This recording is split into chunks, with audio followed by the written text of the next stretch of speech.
Hello guys, and what is up? It's Vendetta, and pretty much we're gonna do Fall of the Samurai. Now, I don't play Fall of the Samurai. I don't play it very often, and that's pretty much why I was 4 bronze in this battle.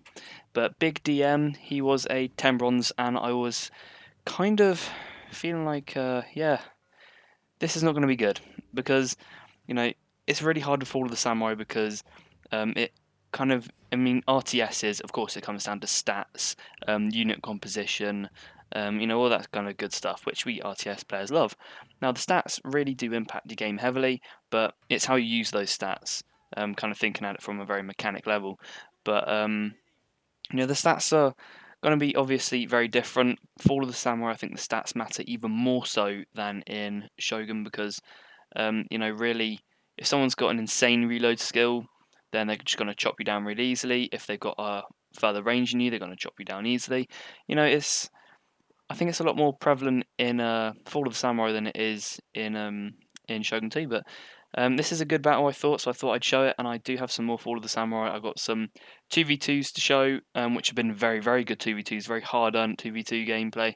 And I've also got some tournament battles and some Shogun 2 to show you. So it's not all going to be Fall of the Samurai, but I thought it'd be nice for a bit of a change of pace. So this is me.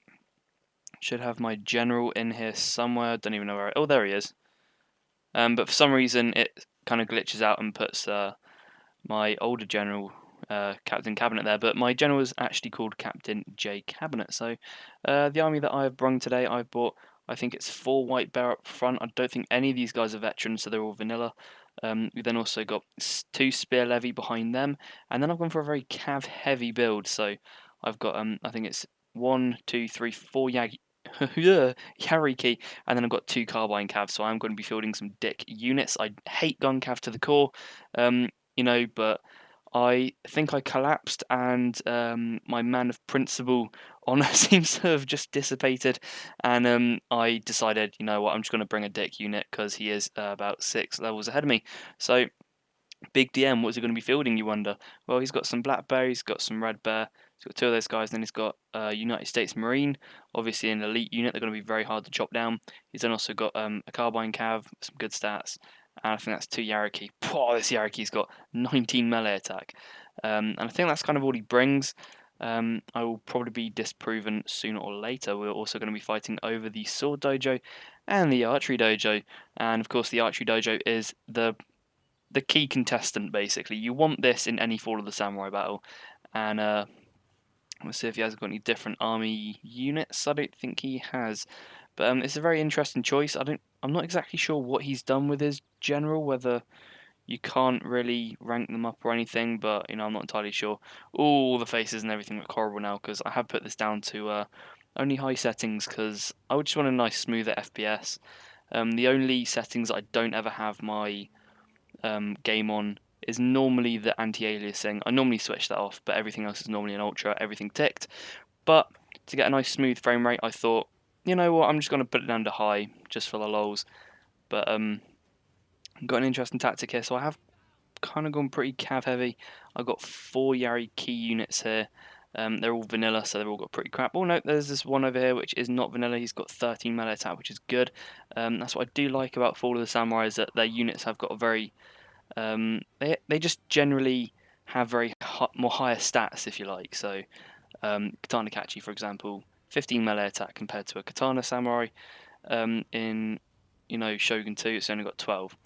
I think that is a big problem. I think CA should kind of address that because I think it is very, very unfair when you're playing against traditional as Fall of the Samurai. But hey, what can you do about it? They haven't addressed it, and I don't think they're going to.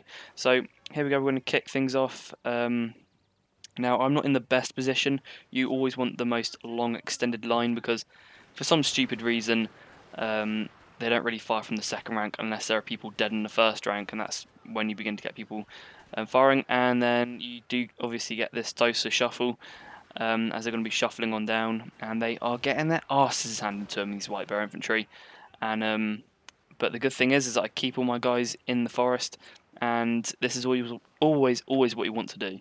You'll see that these guys, these 2 actually do quite well, and that is primarily because they are hidden away in the forest. Now, if you're hidden away in the forest, it gets rid of a lot of the enemy fire, and it does give your guys some cover, which is very, very nice. But as you can see here, these black bears and these red bears are just going to tear through this white bear infantry I got, and this white bear in the centre is just going to get shredded and eventually rout. I've taken the sword dojo, which is going to give me some good stats in terms of melee, and I'm going to charge those around the flank. I'm then trying to bait his cavalry into coming into range of my carbine cav. I think he's just about to see them now. Yep, now we've seen them. He's going to retreat, and I think I do get a volley off, do I? Only a tiny bit. So the reasoning behind this build is that I thought to myself, gun cav, it's very, very effective, it's very, very good, but you see, the problem with it is, yeah, it's a bit of a dick unit to bring, but as long as you, I mean, if you've just got gun cav left and they haven't got any cavalry on the field, I like to think you have basically won the match anyway. And as you can see, he's got some covering fire from his red bears, his own carbine cav, and the poor Yariki in the centre is just going to be getting torn up. But I'm going to take my carbine cav out now, so he's finally realised I've got those bits a bit too late for him. I charge in this Yariki. I still have another Yariki yet to come, and this one's now got 15 melee attack. I think that Sword Dojo really helped. These two white bear infantry on the flank have now decided to run away, and my general did get a good whacking when they were shooting at these two white bears. But I just managed to take out all of his cavalry, which is it's brilliant. For some reason, I charged them in, then I charged them away, then charged them back in again.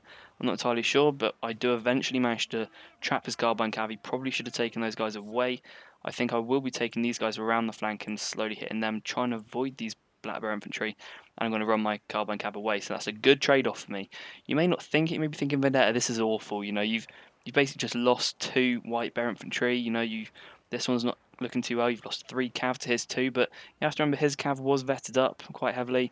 You know, all I have to do is take care of this, and I free roam the field with both my carbine cav, and I still got my general, and you know, it's looking pretty bleak for me at the moment. You know, it's really, really not looking well, but I am just managing to pull it back. I do manage to get a distraction off with these spear lever. They get nice 62 kills, and bang. Here we go. We are gonna go to town. So it looks like Legendary is actually on a vendetta. I am now on a free killing spree. So all the pain he's put me through, he's routed 2 of my white bears. He's taken out all of my Yariki, and now I'm just gonna be letting rip with this. Oh, he's on a vendetta.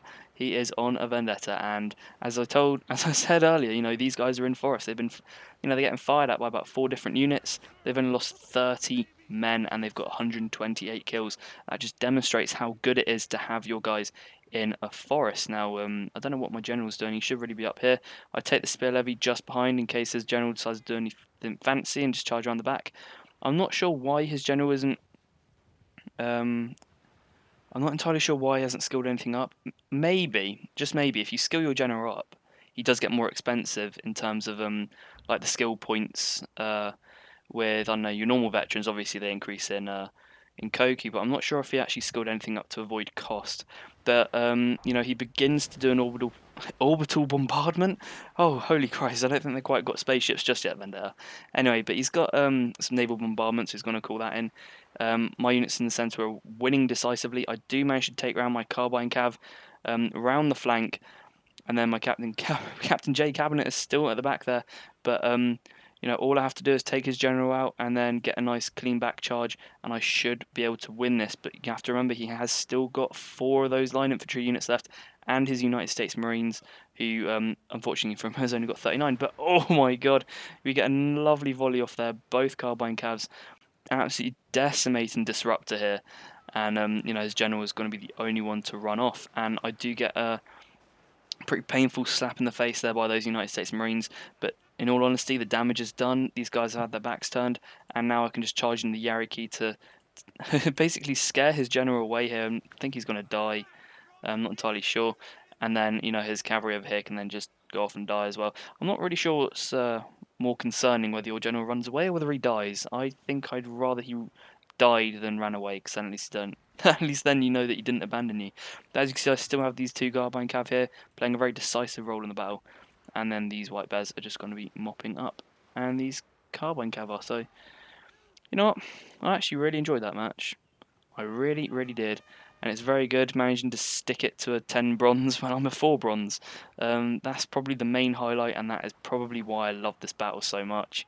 It doesn't just represent that your rank is not going to represent your skill. That's what I definitely love about it. But maybe it was just the fact that my tactic did pay off, winning the cav battle, neutralising all of his cav, and then roaming free with this carbine cav to put him pretty uncomfortable. So I hope you enjoyed, and we'll go off the results screen. And here we are. So I did bring about another 400. Is that 300? I'd say about 300 more men than him. And to be honest, we actually only lost the same amount pretty much. I lost about, what was that, 4 less men than him. So no, we're extremely tight there. But if we look at the stats, the White Bear's raking in 228 kills. These guys 120. Carbine Cav both doing excessively well. And really these Yariki were just here to neutralise his cavalry so that I get free roam of the Carbine Cav. So that's pretty good stats there. And then Claw in the Face, his guys still did very well. They managed to clean out 2 of my White Bear Infantry units, but again, you can't really engage within forest. I think actually even more so in Fall of the Samurai, as you saw there. By no means were my units superior. They were completely inferior to his. I mean, look at the stats. But I did just about manage to pull it off. So I hope you enjoyed. And I'll probably have some more coming up soon. But bye for now.